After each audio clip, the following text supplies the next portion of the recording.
View पोइन्टमा आइपुग्यौँ। Hello साथीहरू, अहिले हामी चिरुवा ढुङ्गा पार्क आइपुग्यौँ। हामी चाहिँ यता तेह्रथुमको भ्यू पोइन्ट जान भनेर हिँडेको।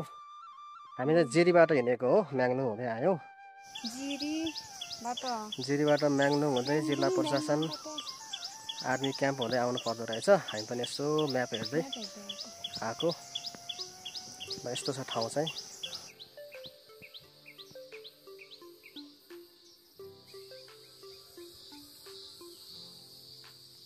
यो चिरुवा पार्कमा एकछिन बस्यौँ।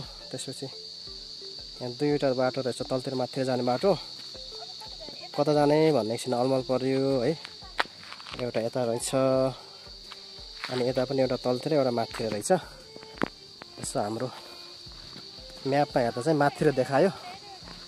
अब माथितिर जाँदैछौँ। यहाँ चाहिँ तीनतिर जाने बाटो रहेछ। हामी चाहिँ यता माथितिर देब्रे साइड यता उताबाट आउँदाखेरि पूर्व हिँड्दाखेरि देब्रे साइडमा पर्ने गरेर हामी बाटो पक्रेर हिँड्यौँ। फाइनल्ली हामी यहाँ भ्यू पोइन्टमा आइपुग्यौँ। हामी आउनु भनेको ठाउँ यही हो। यस्तो छ। यो ठाउँ चाहिँ अग्लो रहेछ, माथि रहेछ, त्यस कारणले गर्दा यसलाई भ्यू पोइन्ट भनेको रहेछ। यहाँ त्यस्तो अब टावर त केही छैन, ठाउँ अग्लो रहेछ। त्यस कारणले गर्दा यहाँदेखि सबै ठाउँ देखिने भएको यसलाई भ्यू पोइन्ट भनेको रहेछ भन्ने कुरा बुझियो। यस्तो छ, तपाईँहरूलाई हामी देखाउँछौँ अहिले।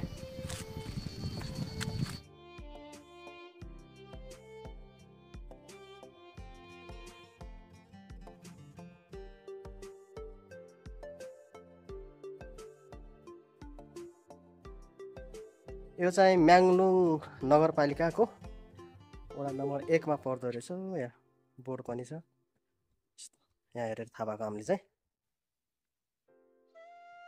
अब हामी एकछिन यहाँ घुम्छौँ, यसो अवलोकन गर्छौँ। यी भ्यू पोइन्टमा चाहिँ यस्तो छ दृश्यहरू। हेर्नुहोस्, क्या रमाइलो छ, रमणीय छ भन्नु पऱ्यो होइन। शान्त सरर हावा चल्ने, साँच्चै नै रमाइलो रहेछ नि त। सबै देखिँदो रहेछ फेरि यो ठाउँबाट वरिपरि। यस्तो छ क्या।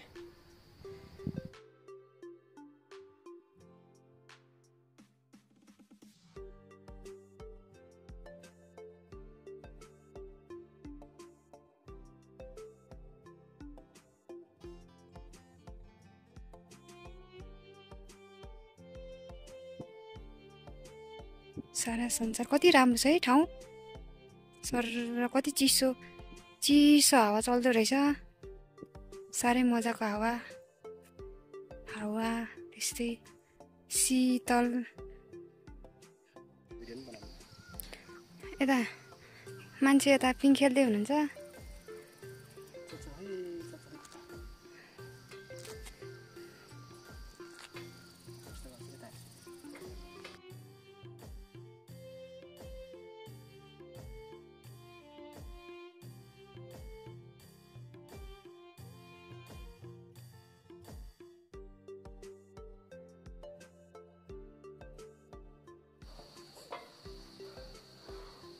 अहिले चाहिँ हामी पिङ खेल्दैछौँ। यहाँ फन रहेछ, यो फन पार्क जस्तो होइन, रमाइलो गर्ने ठाउँ, सो हेर्ने। फन पार्क भन्दा त साह्रै राम्रो छ, प्रकृतिमय, नेचुरल छ सबै कुराहरू।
हामी चाहिँ यो भ्यू पोइन्ट तेह्रथुमको भ्यू पोइन्टबाट निस्किन थाल्यौँ जान लाग्यौँ बिचबिचमा कहाँ कहाँ के हुन्छ हेरौँ।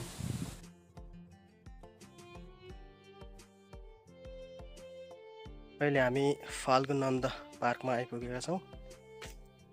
फाल्गुनन्द किराँत धर्मको धर्मगुरु फाल्गुनन्दको यहाँ मूर्ति रहेको छ। सो हेर्नुहोस् त,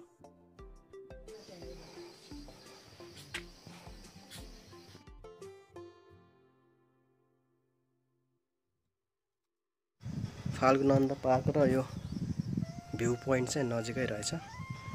यता फाल्गुनन्द पार्क, यता चाहिँ भ्यू पोइन्ट। देउराली भनेको त ल देउराली जाने बाटो यताबाट रहेछ। बिहान हामी यहीँदेखि आएको थियौँ बिहान उता जाने बेलामा। अब यता भित्र जाने बाटो रहेछ। यहाँ वे टु देउराली लेखेको छ, त्यही भएर पत्ता लगायौँ। हामी चाहिँ देउराली आइपुग्यौँ, म्याङ्लुङमा रहेको देउराली। अब यहाँ के छ हेर्छौँ एकछिन। सो तपाईँहरूलाई पनि देखाउँछौँ है त। यस्तो रहेछ यहाँ। सो टोटल्ली भ्यू गर्दाखेरि माथिबाट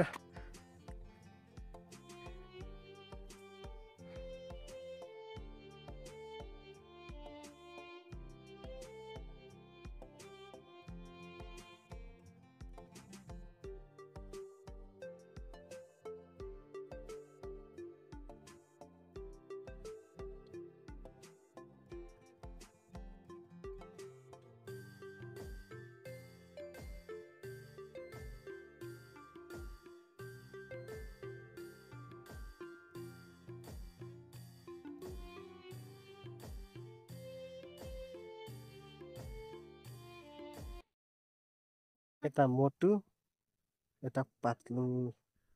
म मोटु म पातलु होइन, तिमी मोटु म पातलु। हेर न त पछाडि ठ्याक्कै मिलेको त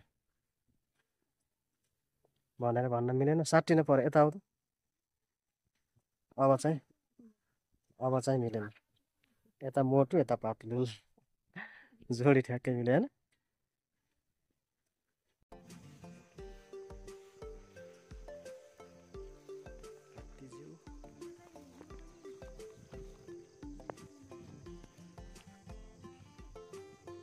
हात्ती मेरे साथी, साँच्ची हात्ती हो यो त।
अब हामी यो देउराली पनि घुमिसक्यौँ।